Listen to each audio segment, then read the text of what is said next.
ਦਾ ਜੱਟਾ ਪੱਠੇ ਪੁੱਠੇ ਵੱਢੀ ਜਾਂਦੇ ਏ। ਹਾਂ ਕਿੱਦਾਂ? ਓ ਸੁਣਾ ਚੱਲ ਬਸ ਸੁਣਾ ਕੋਈ ਨਵੀਂ ਤਾਜੀ। ਵਾਹ ਵਧੀਆ। ਪੱਠੇ ਗਲ ਗਏ ਹਨਾ, ਉਹ ਵੱਢਦੇ ਨਹੀਂ ਆ ਇੱਥੋਂ। ਵੱਡੇ ਵੱਡੇ ਦੇਖ ਕੇ ਵੱਢ ਕੇ ਲੈ ਜਾਂਦੇ ਆ।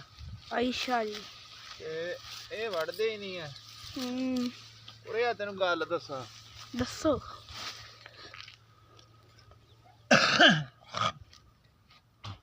ਅੱਜ ਕੱਲ ਦੇ ਨਾ ਨਿਆਣੇ ਆਖੇ ਨਹੀਂ ਲੱਗਦੇ।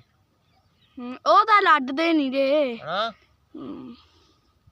ਕੰਮ ਕਰੋ, ਕੰਮ ਕਰੋਗੇ ਨਾ ਤੇ ਹੱਡ ਪੈਰ ਤੁਹਾਡੇ ਵਧੀਆ ਚੱਲਣਗੇ। ਸਹੀ ਗੱਲ ਕਹੀ ਆ।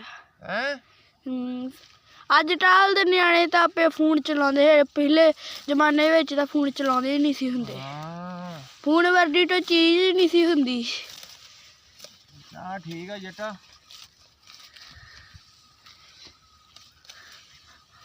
ਹੋਰ ਸੁਣਾਓ।